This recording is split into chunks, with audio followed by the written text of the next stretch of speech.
everyone. Hi, I'm J. Martin Canidia. I am an Angel C. Canizares. I am Ernestine Delphine. And I am Apologia Igat.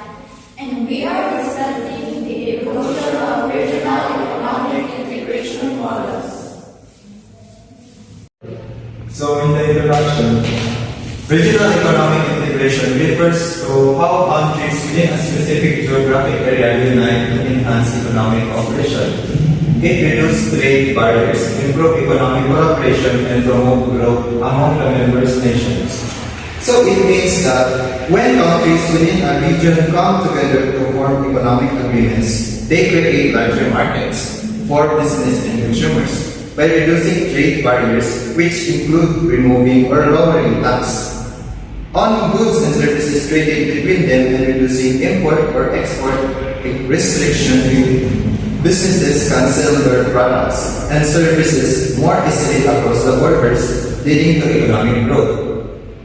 By doing this, business can trade more freely, economies growth, and people benefit from lower prices and better job opportunities. This process can start with small agreements, gradually lead to deeper cooperation like shared currency and even political union.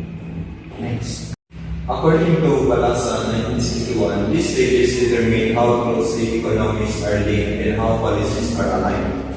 So these are the stages: the Preferential Trade Agreement or PTA, Free Trade Area or FTA, Custom Union or CU, Common Market or CM, Economic Union or EU, and Political Union or EU. So these stages is aligned because each stages represents a progressively deeper level of economic cooperation and policy coordination. As integration advances, economies become more interdependent, reducing barriers to trade, investment, labor movement, and even governance.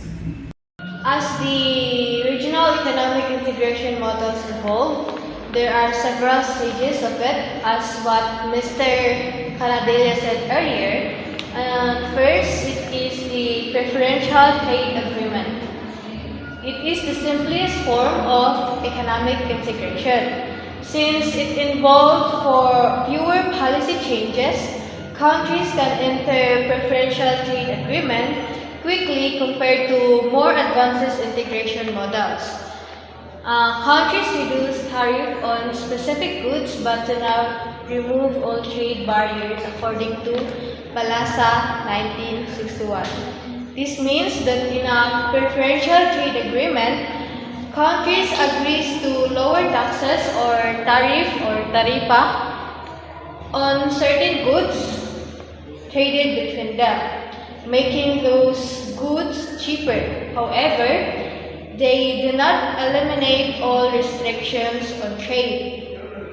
Other trade barriers such as quotas, important limits, or different regulations may still exist.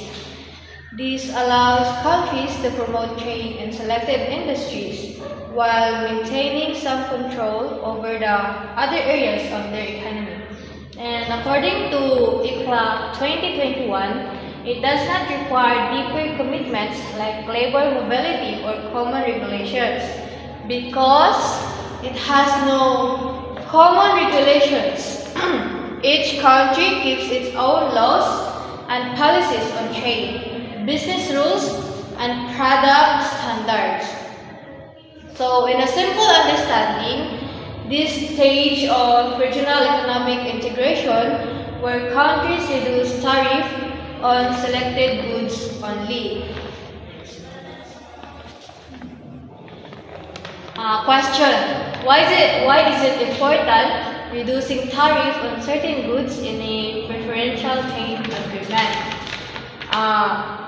It is important because it encourages trade between member countries by making selected products more affordable and competitive. It also increased the trade between members according to Krugman and Upstal 2018.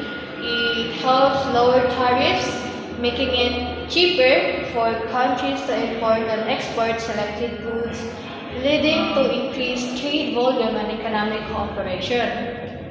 It also encourages economic growth by reducing costs for businesses and consumers. The member of this PTA agreement can experience higher economic activity, boosting their gross domestic product and employment. And also, it supports industry development.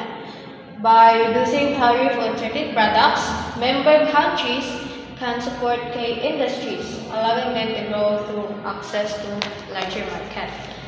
And lastly, it enhances competitiveness by FRANCO 2019. It lowered tariff, encouraged efficiency and competition among domestic industries, pushing businesses to improve their product and services and to remain competitive.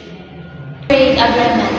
Eliminate tariffs and trade restriction between member country but allows each country to maintain independent trade policies with non-members according to HELP 2021. For example, under the United States-Mexico-Canada Agreement, formerly NAFTA, the US, Canada, and Mexico do not charge tariffs on goods traded among them. However, if a product comes from China or Europe, each country can apply its own tariffs based on its individual trade policies. So introducing a common external traffic, apply the same tariff rates on goods that come from countries outside the Union by Baldwin and Plus 2022.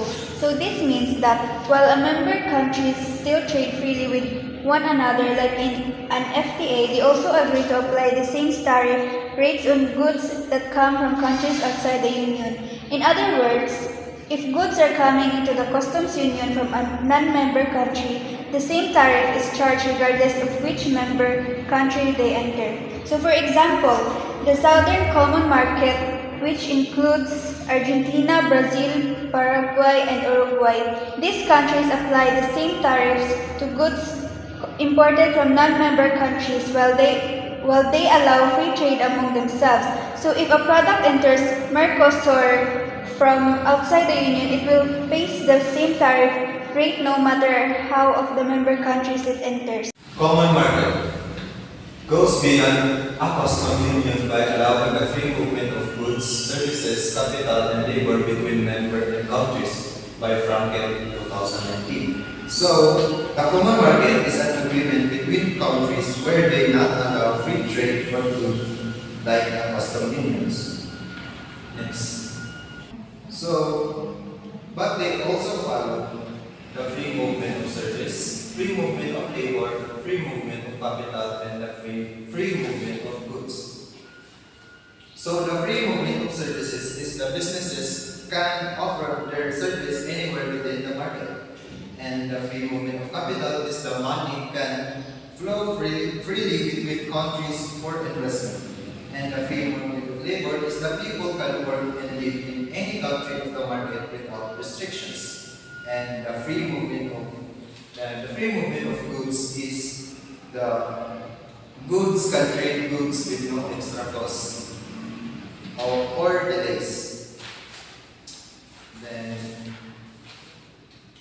a common market removes not just trade barriers like tariffs, but also allows people, money, and services to move freely across countries without restrictions, creating smoother and more connected economy where businesses and workers can easily operate across borders.